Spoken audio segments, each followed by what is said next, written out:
इस गार्डन का है, छत पर बागवानी। गो आधारित कृषि का जो अपना आयाम है उसका दो भाग है। गांव में गो आधारित कृषि है, जो अभी तक हमने आपको चर्चा किया था गो आधारित कृषि का। कल रात दिन भर वो चला। 5 सत्रों में हमने भूमि सुपोषण, पौध का उपचार, केचुआ, माइक्रोब्स और प्लांट न्यूट्रिशन, ऐसे 5 स्तर पर हमने कल चर्चा किया। जो नगरों में रहते हैं, रायपुर, बिलासपुर जैसे नगरों में रहते हैं, जो गाय नहीं रख सकते, जिनके पास खेत नहीं है, खेती के लायक ज़मीन नहीं है, लेकिन उनके पास भी संस्कृति और प्रकृति होनी चाहिए। जैसे कल गो महिमा में हमने संस्कृति और प्रकृति की चर्चा की, तो वैसे ही संस्कृति और प्रकृति गांव के लोगों, नगर के लोगों को भी मिलनी चाहिए। यानी गाय उनके घर में आनी चाहिए और भूमि भी उनके घर में थोड़ी आनी चाहिए। उसके लिए ही हम ये कार्यक्रम करते हैं।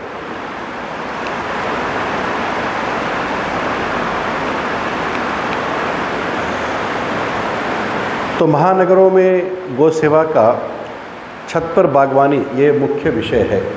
हम छत पर बागवानी का विषय को मुख्य रूप से लेते हैं। कल चर्चा हो गई थी, हम सब अमृत पुत्र हैं और अमृत जो है वो दूध, दही, घी, गुड़ और मधु, ये 5 अमृत है। इसमें 3 जो है दूध, दही, घी हमें प्राप्त होता है गाय से। और हम माता पृथ्वी पुत्रोहम प्रतिव्याह, यानी ये भूमि हमारी प्रकृति है। भूमि यानी पृथ्वी, यानी मिट्टी, हवा, नदी, पहाड़, पेड़ पौधे, पशु पक्षी, जीव जंतु, ये सब मिलकर, और हमारा शरीर इसी भूमि से उत्पन्न अन्न, जल, वायु से बना है, इसलिए ये हमारी माँ है। इसकी चर्चा हमने कल की थी, इसकी बात हो गई है। अब ये जो प्रकृति और संस्कृति है, प्रकृति और संस्कृति से ही समृद्धि हमें मिलता है। प्रकृति भी लक्ष्मी है, संस्कृति भी लक्ष्मी है, समृद्धि लक्ष्मी है, तीनों लक्ष्मी है। तो हम ये 2 चीज़ तो गांव में तो आसानी से मिल जाता है। गांव में गाय भी रख लेते हैं हम और खेती भी कर लेते हैं, अन्न उपजा लेते हैं। लेकिन नगरों में कैसे करेंगे? इसी को नगर में करने के लिए हमें आज गांव जो है, आप ये जो देख रहे हैं, दिल्ली है, ये बॉम्बे है, ये कलकत्ता है, ये चेन्नई है, ये बेंगलोर है, हैदराबाद है, ये कानपुर है, ये लखनऊ है, ये इस प्रकार से, ये देखिए ये अहमदाबाद है, ये सूरत है, ये अहमदाबाद है। तो इस प्रकार से ये जो लाल दागी आप देख रहे हैं, ये पूरा लाल लाल लाल आपको दिख रहा है। या केरल में देखिए, ये पूरा केरल में नीचे से ये पूरा लाल लाल लाल जा रहा है। तो ये जो नगरों का आप बोलेंगे यहाँ पर क्या है, ये तो पूरा बर्फीला जगह है, यहाँ तो मनुष्य रहते नहीं है। ये पूरा रेगिस्तान है, यहाँ भी मनुष्य रहते नहीं है। और ये भी पूरा जंगल है, यहाँ भी अरुणाचल प्रदेश में, यहाँ भी मनुष्य रहता नहीं है। तो ये नगर नहीं है। जैसे शिलांग है, ये त्रिपुरा का ये है, फिर ये तो सब सिटी होते जा रहा है। सिटी सिटी सिटी, गांव में भी सब सिटी हो गया। 60% जनसंख्या जो है वो गांव में, 40% जनसंख्या नगरों में। लेकिन ये जो 60% गांव में रहने वाले लोग हैं, इसमें भी 20% लोग हैं वो दिन में सिटी में जाते हैं, दिन भर काम करते हैं, रात को वापस गांव में लौट के आते हैं। यानी 20% आबादी हमारा फ्लक्चुएटिंग है, पेंडुलम की तरह हिलता है, इधर उधर जाता है। आज ट्रेन में देखेंगे तो 2 करोड़ लोग ट्रेन में सफ़र कर रहे हैं। लगभग 2 करोड़ लोग बसों में, कारों में, मोटरसाइकिलों में सफ़र कर रहे हैं। ये 4 करोड़ आबादी सड़क पर घूम रही है, इतनी बड़ी संख्या। तो नगरों का फिर कैसे होगा? नगर में जब हम कहते हैं तो पर्यावरण का और सामाजिक जो स्थिति है वो बहुत बिगड़ गया। आर्थिक स्थिति, पारिस्थितिक यानी इकोलॉजिकल, जिसके कारण पूरे बैलेंस बिगड़ा हुआ है शहरों में। और धीरे धीरे जो नगर में रहते हैं वो प्रकृति से दूर हो रहे हैं। दिन में भी जैसे अब देखिए, हमको लाइट जलाना पड़ रहा है, कमरे में सब लाइट जल रहा है, सूरज की रोशनी है बाहर में, लेकिन हमें कमरे में लाइट जलाना पड़ रहा है। कारण क्या है? हम प्रकृति से दूर हो रहे हैं। हवा है बाहर में, हमें पंखा चलाना पड़ रहा है, हम प्रकृति से दूर हो रहे हैं। पीने का पानी कुआं से निकाल कर नहीं पी सकते। कल जैसे ही हम आए तो उन्होंने बताया कि नल का पानी नहीं पीना है, अब फिल्टर का पानी पीना है, कुआं का पानी ख़राब है, ठीक नहीं है। पानी खराब हो गया है, हवा खराब हो गया है, सूरज की रोशनी नहीं मिल रही है, मनुष्य कैसे रहेगा? गांव में ये सब फ्री में था, यहाँ तो हमें पैसे देके रोशनी खरीदना पड़ रहा है, पैसे देके हवा खरीदना पड़ रहा है, पैसे देके पानी खरीदना पड़ रहा है। अगर फ़िल्टर नहीं होगा तो आप पानी नहीं पी सकते। पैसा देने से ही फ़िल्टर मिलता है, तो पैसा देने से ही पंखा मिलता है, पैसे देने से ही ट्यूबलाइट मिलते हैं, बिजली मिलता है। हम प्रकृति से धीरे धीरे दूर हो रहे हैं, यानी जो नगरों में रहते हैं, महानगरों में रहते हैं, एक कृत्रिम दुनिया में जीवन जी रहे हैं। महानगर यानी बाजार हो गया है। महानगर जो सिटी, मतलब आप देखेंगे सड़क बना, गांव में जब तक कच्चा सड़क रहता है कुछ नहीं होता, लेकिन जैसे ही पक्का सड़क बनता है, सड़क के किनारे दुकान शुरू हो जाते हैं। मतलब सड़क बना कि नहीं, दुकान शुरू, सब सड़क के किनारे दुकान, और फिर हल्ला गुल्ला गाड़ी, फिर पार्किंग। सड़क बहुत चौड़ी सड़क बनाई जाती है, बहुत चौड़ी होती है, लेकिन पूरे सड़क पर लोग पार्किंग वार्किंग दुकान लगा देते, आधा दुकान लगाते, आधा बाकी मोटरसाइकिल कार लगा देते, फिर वो सड़क चलने लायक नहीं रहता है। इसलिए सड़क बनाने के बाद में पूरे देश में नियम बनाना चाहिए कि इसमें कोई गाड़ियाँ नहीं चलेंगी। कोई भी सड़क बन जाने के बाद उसमें नियम लगा देना है कि इसमें अब गाड़ियाँ नहीं चलेंगी, खाली दुकान में ख़रीदारी करने के लिए आप पैदल जा सकते हैं, बस इतना कर दीजिए। देखिए तो पूरा देश का है, आप ध्यान दिए कि नहीं पता नहीं, लेकिन हम तो घूमते हैं देश भर में, और सड़क बनता है, बिजली आती है, पानी का व्यवस्था होता है, तो बाज़ार बन जाता है। फिर जितने महानगर सब बाज़ार हो गए हैं, मार्केट हो गए हैं, भीड़ होता है, कारोबार होता है। यहाँ एक अच्छा हॉस्पिटल है, लेकिन लोग यहाँ नहीं आएंगे, रायपुर जाएंगे। यहाँ बहुत से सामान मिलता है, लेकिन यहाँ नहीं खरीदेंगे। शादी विवाह होगा तो सब रायपुर जाके मार्केटिंग करके आएंगे। यही से सामान जाता है वहाँ, लेकिन वहाँ से खरीद के लेके आएंगे। अभी देखिए ये आबादी कैसे आबादी है, घर कैसे है, देखिए सटा हुआ एक दूसरे से, स्लम है, धारावी स्लम है ये। और शहरों में जब कोरोना था, दिल्ली का देखिए कैसा है, ये कोरोना के समय का है और कोरोना के पहले का है। ये कोरोना के पहले सुबह 8 बजे क्या हाल है और कोरोना में सुबह 8 बजे क्या हाल है, ये सिटी का हाल देखिए आप। ये कोरोना के समय का है, ये कोरोना के पहले का है। कितना प्रदूषण, कितनी गाड़ियाँ चलती है। अब ये जो गाड़ियों का आप भीड़ देख रहे हैं, ये गाड़ियों का भीड़ आप शहरों में देख रहे हैं, तो दिल्ली का है। अब देखिए कितना भीड़ बॉम्बे का है, कितना आप देखिए गाड़ियों का भीड़। प्रदूषण तो होना ही है, सब भाग रहे हैं। महानगर में जाएंगे, रेलवे स्टेशन देखेंगे आप, रायपुर रेलवे स्टेशन में देखिए लोग भाग रहे हैं। कोई दौड़ के आके ट्रेन पकड़ना चाहता है, कोई ट्रेन से उतर के दौड़ के भाग रहा है, भागते हैं सब, भाग रहे हैं। हर जगह भीड़ है। श्मशान में जाएंगे, वहाँ भी भीड़ है। डेड बॉडी लेके हम लोग एक बार गए तो नंबर काटा, बोला कितना, बोला नहीं अभी आपका 14 नंबर है, अभी 13 लोग अभी लाइन में है। यानी डेड बॉडी को भी लाइन में लगना पड़ता, मरने के बाद भी लाइन, जिंदा तो लाइन में रहते रहते, मरने के बाद भी लाइन। यह है महानगर। और अविश्वास, सिटी में ताला लगा के चोरी हो जाती है। पेशाब भी करना होता है तो पहले बाहर दरवाज़ा बंद करता है, फिर रूम में आता है वो बंद करता है, फिर बेडरूम में घुसता है उसको बंद करता है, फिर बेडरूम के अंदर में टॉयलेट होता है उसके अंदर जाता है उसको भी बंद करता है। 4 ताला लगाने के बाद पेशाब करता है, क्यों पता नहीं। और हम जो काम भारत में हम बाहर करते थे वो काम अभी अंदर कर रहे हैं, जो काम अंदर करना चाहिए वो बाहर कर रहे हैं। ये विदेशों का ये है।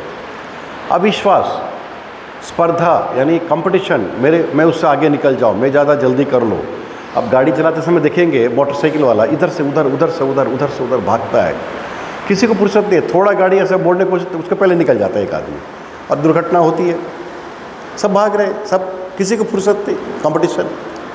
रेलवे लाइन में देखेंगे, रेल का गेट गिरा है, एक आगे खड़ा हुआ, बगल में दूसरा उसका दाहिने तरफ आके खड़ा होता है, तीसरा उसके दाहिने तरफ आके खड़ा होता है, चौथा उसके दाहिने पर खड़ा होता है, पाँचवा थोड़ा हॉर्न मार मार के अंदर जाके उसके सामने खड़ा हो जाता है। उधर वाला भी ऐसे ही होता है, एक खड़ा होता है, उसका दहीना उसका दहीना उसका दहीना, और जैसे गेट खुलता है सब वॉम वॉम वॉम वॉम करके एक दूसरे को धक्का लगाते हैं। ये पूरे देश में होता है। ये होता है कंपटीशन, तनाव, भागना, संघर्ष होना। अब ये बच्चे को देखिए, वो खड़ा करती है उसको, वो तो ठीक ही है, उसको लगता है मैं तो ठीक ही हूँ, फिर उसको लगता है कि मैं डूब रहा हूँ, मुझे बचाओ करता है। यानी ये हाल शहर का है। शहर में लोग सब नॉर्मल हैं, लेकिन फिर भी उसको लगता है कि मैं खतरे में हूँ। तो ये जो शारीरिक, मानसिक, बौद्धिक रोग बढ़ रहा है, डिप्रेशन, टेंशन, हाइपर टेंशन, ये बीमारी नगरों में बहुत ज़्यादा हो रहा है। उसका कारण है हम प्रकृति से दूर हो रहे हैं। लोग पिकनिक करने के लिए कहाँ जाते हैं? जंगल में जाते हैं। क्यों जाते हैं जंगल में? हरा हरा देखने के लिए। क्योंकि हमारा शरीर उसी वेजिटेशन से बना है, उसी पेड़ पौधों से बना है, उसी जो हरा हरा दिखता है हमको खेत में, तो धान जब हरा हरा हो जाता है, बाद में पकता तो पीला पीला हो जाता है, वो ही हरा हरा से ही ये शरीर बना है। बैगन, भिंडी, टमाटर, जो सब्जी हम खाते हैं, जो फल खाते हैं, जो अनाज हम खाते हैं, जो दलहन है, तिलहन है, हमारे शरीर में गया है, वो सब पौधों से आया है। और पौधे हरे होते हैं, इसलिए हमारा शरीर हरा खींचता है। वो जो हरियाली होती है, वो हरियाली हमारे शरीर को खींचती है, क्योंकि हम हरे से बने हैं। इसलिए जंगल हमें अच्छा लगता है। हम जब हरा हरा खेत देखते बड़ा आनंद आता है, अच्छा लगता है हमें। क्यों? क्योंकि ये शरीर उसी से बना है। दूसरा, पानी खींचता है। तालाब देखते, बड़े बड़े तालाब देखते, कुआं, समुद्र देखते। आप में से कोई समुद्र देखे आप लोग? समुद्र देखे है ना? लहर, समुद्र का लहर में पैर रख के दौड़ने का इच्छा हुआ है कि नहीं? हाँ, कभी सोचा आपने कि समुद्र का लहर आता है, हम दौड़ते हैं उधर में पानी में, और पैर उठा के खड़े हो जाते हैं, मैंने पैजामा उठा के, पैंट उठा के पानी के लहर में खड़े होते हैं। क्योंकि हमारा शरीर 75% पानी है, तो पानी पानी को खींचता है। अब समुद्र तो आपके पास आ नहीं सकता, आपको समुद्र के पास जाना पड़ता है। जंगल तो आपके पास आता नहीं है, इसलिए आपको जंगल के पास जाना पड़ता है। तो ये जो हम पिकनिक के लिए जंगल जाते हैं, हरियाली में जाते हैं,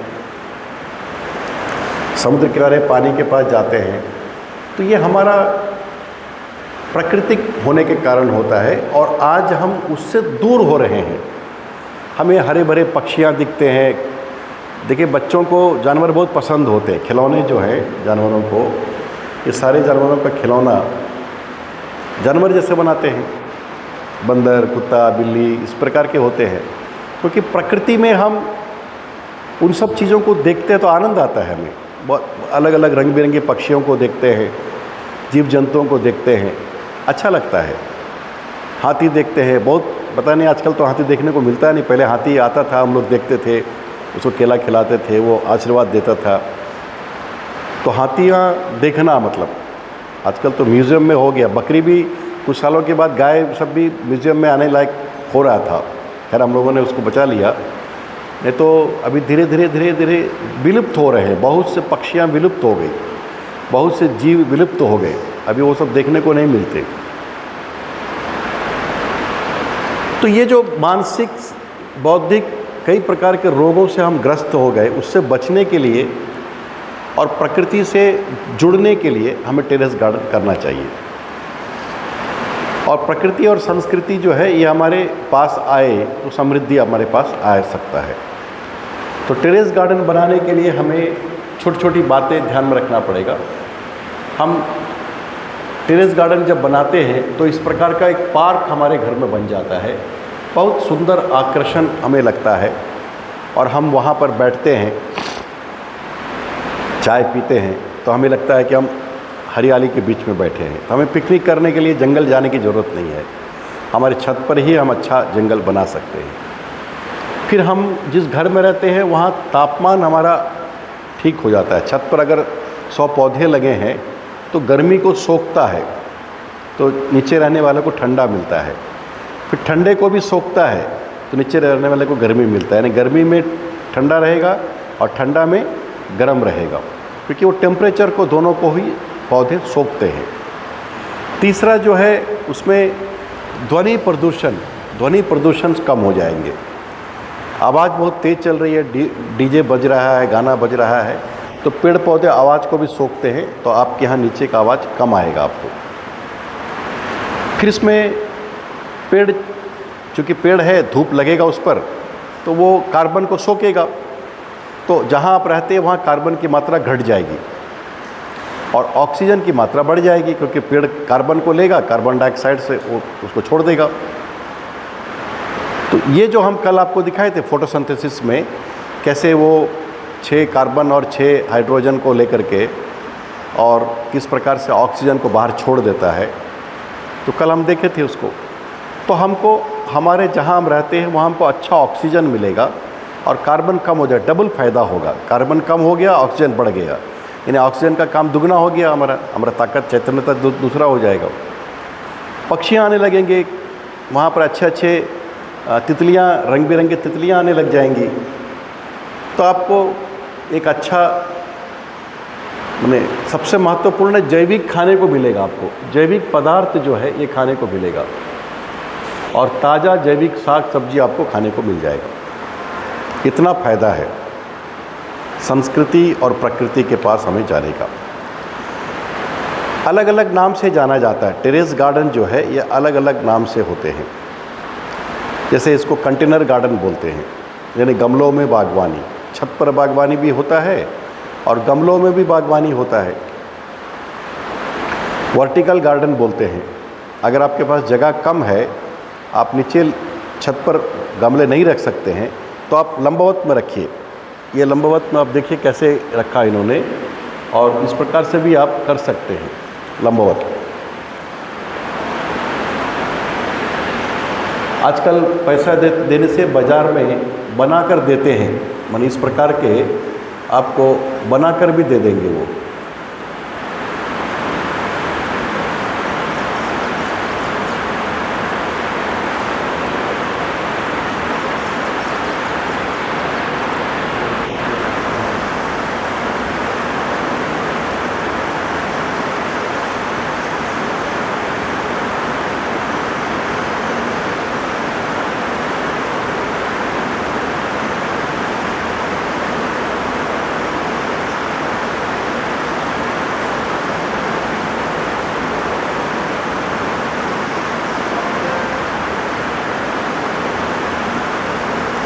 देखिए किस तरह से ये धूप के अनुसार आप इसको घुमा सकते हैं।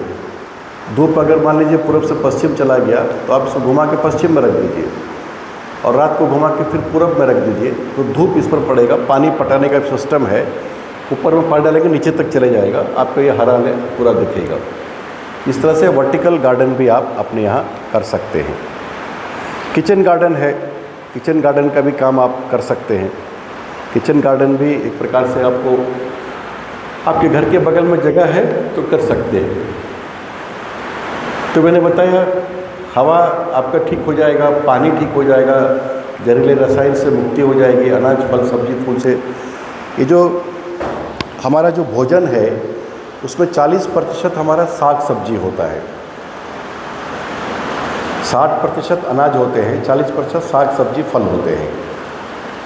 यानी इसको 50% अनाज और 50% साग सब्जी कहिए, तो 40% साग सब्जी में तो जहरीला कीट नियंत्रक कीटनाशक जो डाल करके सब्जी उगाया जाता है उससे हम बच जाएंगे, तो हमारे शरीर में जहर कम जाएगा। अपने घर में अगर हम सब्जी उगा लें तो हमारे शरीर में जो बाज़ार से खरीदते हैं उसमें तो रहता ही रहता है, केमिकल रहता है, वो उससे हम बच जाएंगे। तो हमें इसका एक फ़ायदा होगा और पोल्यूशन को अवॉइड करेंगे। ये सारे रसायन, भूमि जो अपना ख़राब हो गया था वो ठीक हो सकता है। ये चर्चा इसकी हो गई। स्वच्छ हवा मिलेगा, स्वच्छ खाना में सब्जी मिलेगा हमें। अभी टेरेस गार्डन करने के लिए हमें छत का एक लेआउट बनाना पड़ेगा। हमको जगह देखना पड़ेगा कि हम कहाँ करें आपका घर जो भी है। अभी प्रॉब्लम ये हो गया कि हम जो बड़े बड़े शहरों में, महानगरों में लोग घर खरीदते हैं। अभी अपने एक मित्र ने एक फ्लैट खरीदा बाज़ार में, बड़ा महंगा फ्लैट था, 2 करोड़ रुपया उसका दाम, 2 करोड़ रुपए का उसने फ्लैट खरीदा। अब ये 2 करोड़ का जो फ्लैट है वो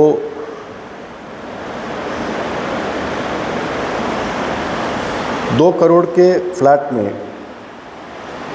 ऊपर काफ़ी ऊपर है। मैंने उनको पूछा कि छत आपका? बोला हाँ हाँ मेरे छत है, लेकिन ऊपर जो आदमी उछल कूद करता तो नहीं, वो पंखा हिलता है। फिर इसका मतलब छत आपका नहीं है, वो किसी का ज़मीन है।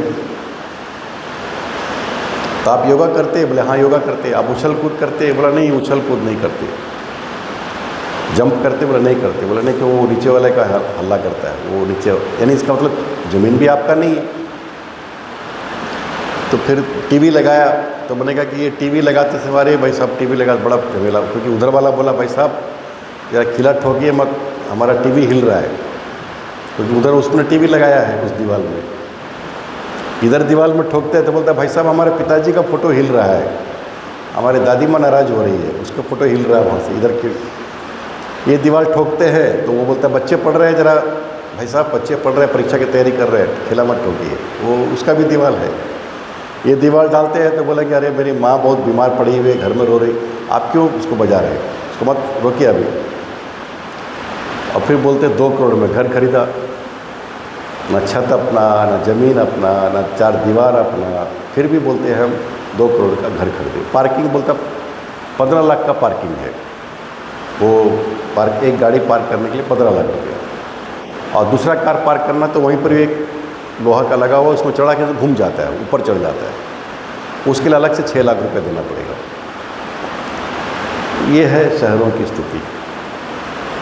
मैंने अपना कुछ भी नहीं है, लेकिन फिर भी हम 2 करोड़ का घर में रहते हैं, तो वहाँ क्या करेंगे? तो जगह आपके पास कहाँ है? तो जगह देखते समय 3 बातें देखना। हवा, बाहरी हवा, अच्छा हवा मिले उसको, धूप मिले और पानी मिले। ये पहला शर्त है पेड़ को, ये पहला 3 शर्त चाहिए, हवा, पानी, धूप। फिर कितना जगह है, कहाँ जगह है, धूप कितना देर आता है, धूप कैसे मुड़ता है, उसके अनुसार आपको एक लेआउट बनाना पड़ेगा। और वो लेआउट से ही आपको वो सारी चीज़ें, ये सारी चीज़ें आपको तय होंगी, ठीक है। और उसके बाद लेआउट बनाने के बाद में आपको उसका प्लान करना पड़ेगा। देखिए ये सब लेआउट बना हुआ है, ये छत पे आप जो डिज़ाइन देख रहे हैं ना, ये कैसे कैसे डिज़ाइंस बने हैं। अब ये घास है, ये मत समझना कि इसको मैट लगाया है, ये घास है। और ये घास आप उगा सकते हैं, आपके छत पर ऐसा घास उगा सकते हैं। जंगल जैसा बना दिया देखिए यहाँ पर। और यहाँ बैठ के आप खाएंगे तो आपको लगेगा आप जंगल में बैठे हैं। यहाँ बैठे हैं, देखिए 2 लोग बैठे, यहाँ भी बैठे, यहाँ भी बैठे, आपको लगेगा पार्क में बैठे हैं हम, ठीक है। यहाँ व्यक्ति बैठा है, चाय वाय पी रहा है यहाँ पर, तो ये घर उसका पूरा पार्क जैसा लगेगा, ठीक है। यहाँ भी देखिए आप ठीक से, ये यहाँ पर आप बैठ के चाय वाय पीजिए, अपना आराम से आनंद लीजिए, यहाँ बैठिए, आनंद लीजिए। तो ये आपको प्लान करना पड़ेगा। प्लान करते समय क्या करना, छत पर वाटर प्रूफिंग करना पड़ेगा, मिट्टी का मिश्रण तैयार करना पड़ेगा, गमले में मिट्टी भरने का विधि, बीज का चुनाव करना पड़ेगा, छत पर बेड बनाने का विधि तय करना पड़ेगा, पानी की व्यवस्था, खाद की व्यवस्था, कीट नियंत्रण बढ़ाने की विधि, ये बिंदु कुछ आपको तय करने पड़ेंगे। इसके आधार पर ही आपको सारा बागवानी का रहेगा। एक एक करके हम शुरू करेंगे। सबसे पहले आपको वाटर प्रूफिंग करना पड़ेगा, यानी आपके जो छत है उसमें पानी रुके नहीं और उसका जो पानी का जो रोकने की क्षमता, रेजिस्टेंस है, वो बना लें। इसलिए आपको इस प्रकार से लेयर करने पड़ेंगे। इस प्रकार से लेयर करके, जैसे घास उगाया है तो ये लेयर बना देंगे तो आपको कोई दिक्कत नहीं आएगा उसमें। दूसरा है, इस प्रकार के नीचे रख देंगे तो पानी उसमें रिसेगा, गर्मी पड़ेगी उड़ जाएगा, या इसमें नीचे हवा आना जाना करेगा, पानी उड़ेगा, निकल जाएगा। तो सामान्यतः आपको ये जो पॉलीमर है 2 mm कोटिंग, यानी जो पॉलीमर है उसको सीमेंट पे मिलाकर 2 mm का एक परत, ये ऐसा परत कोटिंग कर दिया छत पर, तो पानी रुकेगा नहीं, पानी निकल जाएगा, पानी छत पर रिसेगा नहीं। तो सबसे पहले आपको पानी का ये बनाना पड़ेगा। दूसरा, अगर आप ज़्यादा पेड़ ज़्यादा उगाना चाहते हैं छत पर, तो इस प्रकार के आपको बाज़ार में मिलते हैं, इसके लेयर बनाने पड़ेंगे। इस प्रकार का टैंक बना लीजिए छत पर, इसको इसके चारों तरफ से लगा दीजिए और इसको अच्छा से, इसको कीला वाला नहीं ठोकना है, खाली मोड़ना है इसमें, और इसमें भर करके आप उगाइए तो पानी बाहर नहीं जाएगा, आपका छत बचा रहेगा। और ये सारा मैंने छत पर जो क्यारियाँ, जो बेड बनता है, वो 800 माइक्रोन या 1000 माइक्रोन का ये आपका पॉलीथीन शीट लेना पड़ेगा और इसके ऊपर में ये सारी चीज़ें करनी पड़ेगी। तीसरा है आपको कुछ टूल्स लेने पड़ेंगे छत पर बागवानी करने के लिए, छोटे मोटे कुछ टूल्स लेने पड़ेंगे। ये टूल्स प्लास्टिक के भी मिलते हैं, एल्युमिनियम के भी मिलते हैं, लोहे के मिलते हैं, स्टील के मिलते हैं, अलग अलग दाम के मिलते हैं। आपको जो चाहिए वो देख करके, जैसे ये प्लास्टिक के पूरे हैं, प्लास्टिक के हैं, आप प्लास्टिक का भी ले सकते हैं। एल्युमिनियम का है तो एल्युमिनियम का भी ले सकते हैं। तो आप लेकिन छोटे मोटे टूल ज़रूर लीजिए। फिर कितने पौधे कितने लगाने हैं, कितने साग सब्जी उगाने हैं, ज़रा इसको देख लीजिए और इसके अनुसार आप तय कर लीजिए। फिर सिलेक्शन ऑफ पौधा और पात्र, जैसे जिस प्रकार के आप पौधे लगाएंगे उसका कंटेनर उस प्रकार से आपको सिलेक्शन करना पड़ेगा। सिलेक्शन ऑफ कंटेनर यानी जो पात्र है, जो गमले हैं, गमले का साइज़ पौधे के अनुसार होगा। अगर आप मान लीजिए कि साग लगा रहे हैं, मेथी पालक लगा रहे हैं, तो उसका गमला अलग होगा। बैगन भिंडी लगा रहे हैं तो उसका गमला अलग होगा। करेला वगैरह लगा रहे हैं तो उसका गमला, यानी हर इसके लिए अलग अलग गमले आपको चयन करने पड़ेंगे। आपके घर में जो वेस्ट मटेरियल है उससे भी आप कर सकते हैं। जैसे ये पेट बॉटल्स है, इसमें दो दो प्याज या लहसुन या उगा सकते हैं, आलू निकाल सकते हैं इसमें। ये जो डाब आप पीते हैं, कोरोना के समय में लोगों ने डाब खूब खरीद के पिया, बच गया तो क्या करें, इसी में इन्होंने बागवानी शुरू कर दिया। केले के स्टम में गड्ढा करके उसमें डाल दिया, थोड़े ये करके ये कर रहे हैं। इस प्रकार से भी आप, तो जो वेस्ट मटेरियल, जैसे बाल्टी ख़राब हो गया आपका, छेदा उदा हो गया, फट गया, इस बाल्टी में आप पेड़ उगा सकते हैं। तो आपके घर में जो बेकार वस्तु पड़े हैं, बेकार पड़े वस्तु हैं, उससे भी आप प्लान करके अच्छा से उगा सकते हैं। छठवां बिंदु है गमले को भरना। आपने गमले का सिलेक्शन कर लिया कि किस प्रकार के गमले आपको चाहिए। गमले का ये ग्रो बैग बोलते हैं इसको, ये बाज़ार में बिक्री होता है, ये सारे ये बिक्री होते हैं। ये ग्रो बैग से भी आप खरीद सकते हैं, हल्का होता है। जब कंटेनर लेते हैं तो कंटेनर का 3 चीज़ ध्यान देखना पड़ेगा। एक तो हल्का हो, आकार ठीक हो, लंबे समय तक चले, उसकी लॉन्जिविटी हो, उसका लाइफ ज़्यादा हो। ये 2-3 चीज़ लेके देखना पड़ेगा आपको। तो जब आपका गमले तय हो गया तो गमले को भरना, कैसे भरना, तो 50% गोबर खाद होना चाहिए, 20% चिकनी मिट्टी होनी चाहिए, क्योंकि माइक्रोब चाहिए आपको। चिकनी मिट्टी में माइक्रोब्स होते हैं, इसको खा करके, गोबर खाद को खा करके वो बनाएंगे। 30% नारियल सुपारी के रेशे, जैसे ये नारियल के रेशे हैं, सुपारी के रेशे हैं, तो सुपारी का रेशा भी आपको, ये सुपारी है, ये नारियल का रेशा है, तो 20% नारियल या सुपारी के रेशे को आप इसमें डालें। इससे क्या होगा कि मिट्टी में पोरोसिटी होगा, और नहीं मिल रहा है तो बालू लीजिए आप, नदी का जो बालू है उससे 30% नदी के बालू को ले लीजिए। नदी के बालू लेकर आप मिश्रण तैयार करिए और अच्छा से मिश्रण बनाने के बाद गमले को भरिए। देखिए गमला में जब आपका मान लीजिए मिर्चा का पौधा है, टमाटर का पौधा है, भिंडी का पौधा है, जब आप निकालेंगे 4 महीना उसका काम ख़त्म हो गया, अब नहीं फलेगा वो, उसको जब निकालेंगे तो आपको पूरा गमला में जड़ ही जड़ मिलेगा। जो गोबर खाद डाला था वो गायब,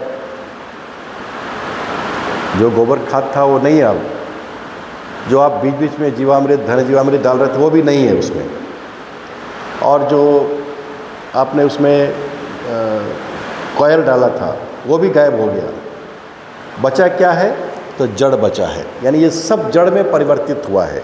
यानी जो गोबर खाद डाला वो सब फल हो गया, बैगन हो गया, भिंडी हो गया, टमाटर हो गया, मिर्चा हो गया, वो सब आपके पेट में चला गया और आप बन गए। यानी गोबर बना बैगन और बैगन बना मनुष्य। मनुष्य खाए तो मनुष्य बनेगा, बैगन गाय खाएगा तो गाय बनेगी। समझ में आया? गोबर मनुष्य बनने का प्रक्रिया समझ में आया? तो ये जड़ इस प्रकार से आपको पूरा गमला में जड़ भरा हुआ मिलेगा। तो ये आपका गोबर खाद है, ये आपको रेशे हैं नारियल के, इसको मिश्रण करके आप बनाएंगे। आप selection of vegetables, vegetable selection करते समय आपको सब प्रकार के वेजिटेबल्स लेने पड़ेंगे। तो सबसे पहले तो हरी सब्जी, सबसे पहले तो आपको लेना पड़ेगा ज़मीन के नीचे होने वाले। ज़मीन के अंदर में जो सब्जियां होती है, जैसे आपको लहसुन है, प्याज है, कैरेट है, हल्दी है, अदरक है, आलू है, मूली है, शकरकंद है, ये सब ज़मीन के नीचे होते हैं। तो आपको एक मान लीजिए कि आपका 20 फीट बाई 20 फीट का गमला है, तो 20 बाई 20 फीट के गमले में आपको ये सारी चीज़ें फिट करनी होंगी। तो उसमें 20 बाई 20 में अगर आपका 100 गमला लगता है तो 15 गमले में आपको ये सब चीज़ें लगानी पड़ेंगी। आपको जो जो चाहिए, दो गमले में 7 चीज़ें लग सकती है, तो 7 चीज़ें 14 गमला हो जाएगा। तो ऐसे आप इसको लगा कर निकाल सकते हैं। फिर जो ज़मीन पर हो रहा है, ज़मीन के सतह पर हो रहा है, तो इस प्रकार के साग हैं, जैसे धनिया, पुदीना, मेथी, पालक, चौलाई, तो ऐसे भतुआ साग है। कड़ी पत्ता तो पेड़ हो जाता है, कड़ी पत्ता मत करिए, पेड़ होता है ये। तो ये सारे जो हैं, ये आप साग इस प्रकार से उगा सकते हैं छत पर। देखिए छत है और छत पर उगाया है इन्होंने, ठीक है। बेड बनाना पड़ेगा आपको, बेड बना करके साग इसमें उगा सकते हैं। और आपको रोज़ साग, कोई ना कोई एक साग मिलेगा।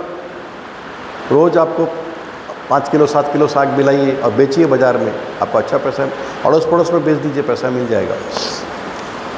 फिर आपको तीसरा जो है वो, ये तो आपको दिखाया था जो ज़मीन के अंदर होने वाले।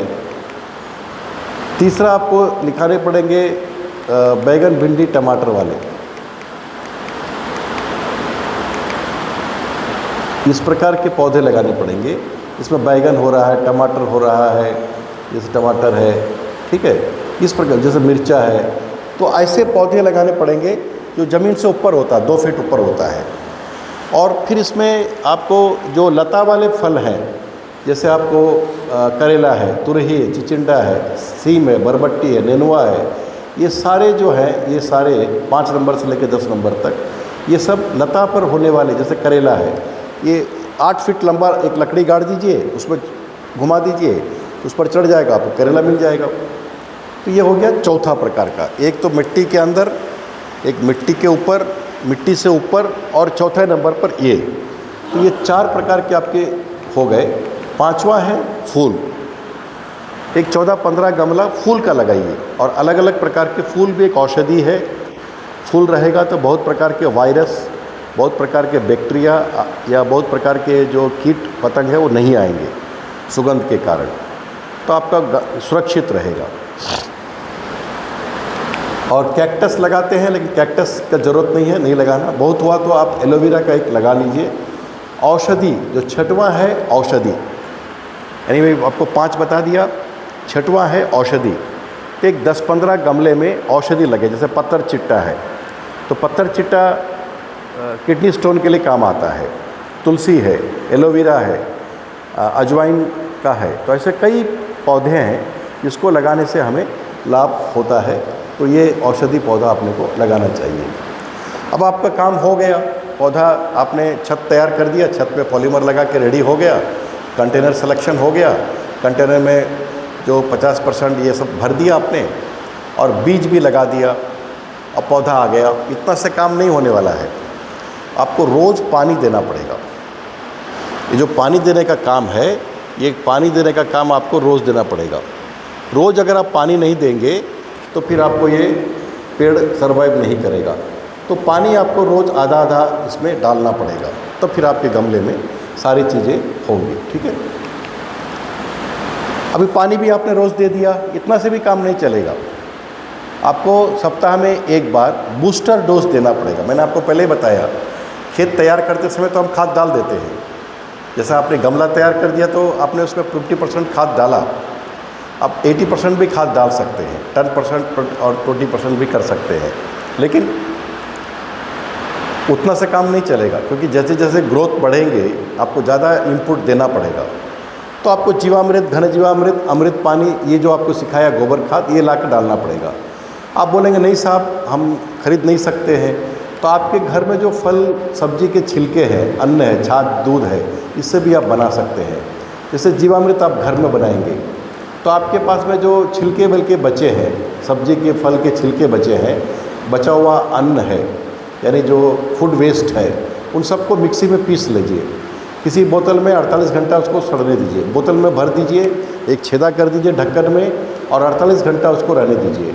उसमें दुगना पानी मिलाइए, और औसतन 250 से 300 ml, यानी 1 लीटर को 3 भाग कर दीजिए और 3 गमले में डाल दीजिए। अब समझ में आया बात आपको? आपके घर में जो भी सब्जी फल का आता है छिलका, उसको इकट्ठा कर लीजिए।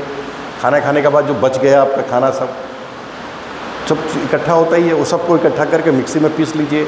एक बोतल में भर दीजिए, थोड़ा पानी डाल करके पीसिएगा उसको, और ढक्कन लगा दीजिए, गैस निकल जाकर रख दीजिए छत पर। 48 घंटे रख दीजिए। उसके बाद उसमें दुगना पानी मिलाइए, खूब फेंटिए और गमले में डाल दीजिए। बूस्टर डोज हो गया। नहीं साहब, हमारे यहाँ उतना आता नहीं है, फल सब्जी उतना होता नहीं है, सब्जी बहुत कम खाते हैं, फल भी बहुत कम खाते हैं, आते ही नहीं हमारे पास, है ही नहीं है सब, तो कोई बात नहीं। आप एक पका हुआ केला ले लीजिए, 100 ग्राम दही लीजिए, 50 ग्राम गुड़ लीजिए। जीवामृत बनाने का तरीका है ये। जीवामृत भी मैंने कल नहीं बताया था आपको, अभी बता रहे हैं। तो ये दही है, केला है, गुड़ है, इन तीनों को अच्छी तरह से मिला दीजिए। 72 घंटा सड़ने दीजिए। 4 गुना पानी मिला दीजिए। जिस बोतल में आप उसको भरेंगे उसी बोतल से 4 गुना पानी ले लीजिए और अच्छा से उसको फेंटिए, खूब बढ़िया से मिलाइए, उसको मिक्सिंग करिए। और उसके बाद 250 से 300 ml पर पौधा डालते रहिए। 250 जब पौधा छोटा है और पौधा बड़ा है तो 300 ml सप्ताह में कम से कम 1 दिन 2 दिन दे तो बहुत अच्छा, आप इसको देते रहिए। अब इतना देने मात्र से नहीं होगा, आप जब बूस्टर डोज देंगे, पौधे को ठीक से देखभाल करते रहेंगे, तो आपको कीड़े मकोड़े आएंगे, बहुत प्रकार के कीड़े मकोड़े आएंगे, जैसे मधुमक्खियाँ आएंगी, आने ही पड़ेगा उसको। हमारे एक कार्यकर्ता ने दिल्ली में किया तो उन्होंने कहा कि बहुत प्रकार की तितलियाँ आना शुरू हो गया। तो उसके लिए आपको कीट नियंत्रक बनाना पड़ेगा। कीट नियंत्रक कल मैंने आपको बताया था, आज फिर बता रहा हूँ। 1 लीटर छाछ लीजिए, 10 ग्राम हरा मिर्चा, 1 कली लहसुन, ताज़ा नीम का पत्ता 50 ग्राम, स्प्रे बोतल। ये आपको छाछ है 1 लीटर, लहसुन है, हरा मिर्चा है, इसका 1 कली, इसका 1, इस सबको लेकर के मिक्सी में पीस के चटनी बना लीजिए और इसको इसमें मिला दीजिए। और मिलाने के बाद इसको 3 दिन तक सड़ने दीजिए, 72 घंटा। और इसके बाद इसमें 10 गुना पानी मिलाइए, 10 गुना, और छानिए उसको खूब कपड़े से 2-3 बार अच्छा से छानिए। एक स्प्रे बोतल में भर लीजिए और पेड़ पौधों पर छिड़काव कर दीजिए। आसान है, छाछ सबके घर में है, तो आपको कीट नियंत्रक हो गया।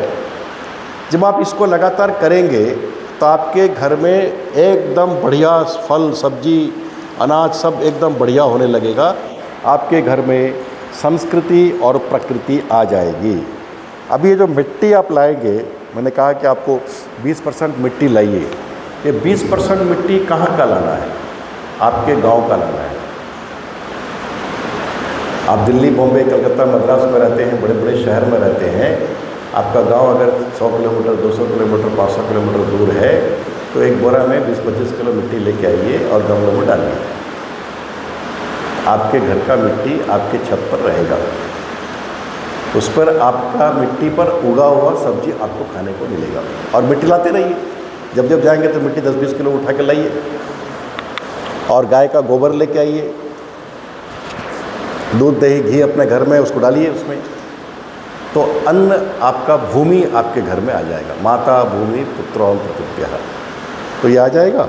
और फिर जब आप इसको ये करेंगे तो पक्षियाँ आपको आएंगी, रंग बिरंगे तितलियाँ, पक्षियाँ, ये बहुत आपको मिलेंगी। और ये जो पक्षियाँ तितलियाँ जब आएंगी आपके यहाँ, तो आपको बैठ कर जब चाय पिएंगे, पक्षी बैठा है, तितलियाँ है, बहुत आनंद आएगा। सुबह शाम बैठ के चाय पिएंगे। चेन्नई में हमारे एक परिवार है, तो रोज़ सुबह सुबह का चाय छत पर ही टेरेस गार्डन पर बैठ कर पीते हैं, पति पत्नी। 1 घंटा सुबह सुबह जाते हैं, बैठते हैं, फिर योगा होगा छत पर ही करते हैं, शाम को फिर जाके बैठते हैं। दिन भर अपने अपने दोनों काम में लग जाते हैं। 2 बेटी है, दोनों शादी हो गई, एक सिंगापुर में, एक अमेरिका में है। पति पत्नी है, काम भी करते हैं वो लोग, तो लेकिन सुबह दोनों 1 घंटा आराम से दोनों छत पर बैठते हैं बागवानी में और चाय पीते हैं, गपशप करते हैं, दिन भर की बातें करते हैं। फिर वो अपने अपने काम में लग जाते हैं, फिर शाम को मिलते हैं। शाम को फिर बैठ करके 1 कप चाय पीते हैं। बोले राघवन जी, इतना आनंद आता है, इतना अच्छा लगता है। पति पत्नी को टाइम देता है, पत्नी पति को टाइम देती है, दोनों एक दूसरे का सुख दुख पूछताछ कर लेते हैं, बेटी बेटी से बात कर लेते हैं, दामाद से बात कर लेते हैं।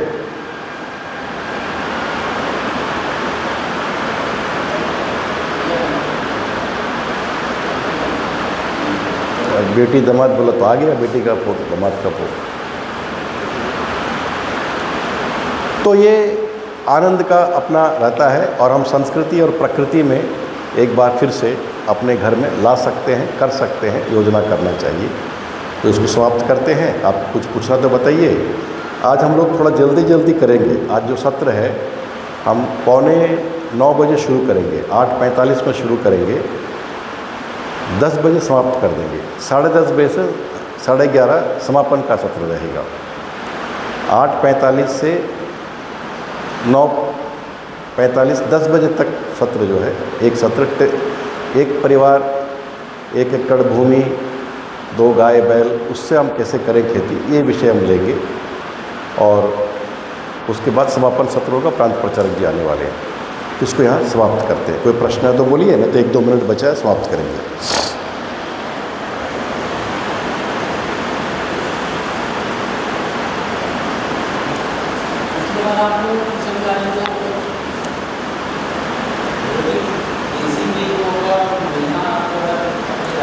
हाँ, देसी बीज भी लाना पड़ेगा। गांव से आप जब मिट्टी लाएंगे तो देसी बीज भी लेके आएंगे, उसी बीज को कल्चर करके लगाएंगे।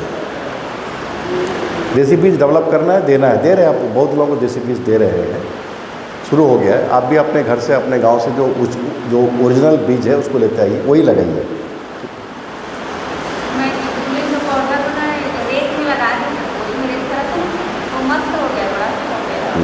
होता है।